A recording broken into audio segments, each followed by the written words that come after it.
ನಿನ್ನೆ ನಡೆದ ಪರಿಷತ್ ಎಲೆಕ್ಷನ್ನಲ್ಲಿ ಬಿಜೆಪಿಯ ಇಬ್ಬರು ಅಭ್ಯರ್ಥಿಗಳು ಗೆಲುವು ಸಾಧಿಸಿದ್ದಾರೆ. ಬಿಜೆಪಿಯ ಲಿಂಗರಾಜ್ ಪಾಟೀಲ್ ಮತ್ತು ರಘು ಕೌಟಿಲ್ಯ ಜಯಬೇರಿ ಸಾಧಿಸಿರೋದು 29 ಮತಗಳನ್ನು ಗಳಿಸಿ ಬಿಜೆಪಿಯ ರಘು ಕೌಟಿಲ್ಯ ವಿಜಯವನ್ನು ಸಾಧಿಸಿದ್ದಾರೆ.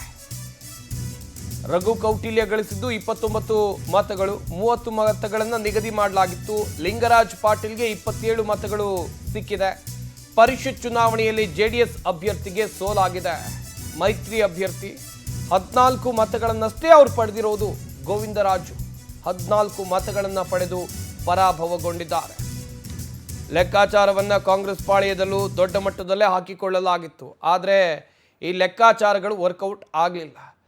ಜೆಡಿಎಸ್ನವರು ಅಡ್ಡ ಮತದಾನವನ್ನು ಕಾಂಗ್ರೆಸ್ನವರಿಂದ ಮಾಡಿಸಬಹುದು, ಬಿಜೆಪಿಯವರು ಕೂಡ ಕಾಂಗ್ರೆಸ್ನ ಶಾಸಕರನ್ನ ಸೆಳೆಯುವ ಪ್ರಯತ್ನವನ್ನ ಮಾಡಿದ್ದಾರೆ ಎನ್ನುವ ಚರ್ಚೆ ದೊಡ್ಡ ಮಟ್ಟದಲ್ಲಿ ಆಗ್ತಾ ಇತ್ತು. ಚುನಾವಣೆಯಲ್ಲಿ ಬಿಜೆಪಿ ಜೆಡಿಎಸ್ ಶಾಸಕರಿಂದ ಅಡ್ಡ ಮತದಾನ ಆಗಿದೆ. ಬಿಜೆಪಿ ಮತ್ತು ಜೆಡಿಎಸ್ನ ಒಟ್ಟು 11 ಶಾಸಕರಿಂದ ಕ್ರಾಸ್ ವೋಟಿಂಗ್ ಆಗಿರೋದು. ಕಾಂಗ್ರೆಸ್ನ ವಿನಯ್ ಕಾರ್ತಿಕ್ ಪರ 11 ಶಾಸಕರಿಂದ ಮತದಾನ ಆಗಿದೆ. ಅಡ್ಡ ಮತದಾನದ ಲಾಭವನ್ನ ಪಡೆದು ಕಾಂಗ್ರೆಸ್ನ 5ನೇ ಅಭ್ಯರ್ಥಿ ಗೆಲುವನ್ನ ದಾಖಲು ಮಾಡಿರೋದು.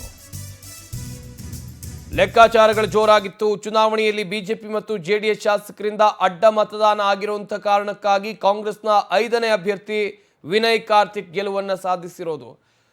ಒಟ್ಟು ಕಣದಲ್ಲಿದ್ದಂಥ ಅಭ್ಯರ್ಥಿಗಳಲ್ಲಿ ಅತಿ ಹೆಚ್ಚು ಮತವನ್ನು ಪಡೆದಿರೋದು ಈ ವಿನಯ್ ಕಾರ್ತಿಕ್ ಅವರು.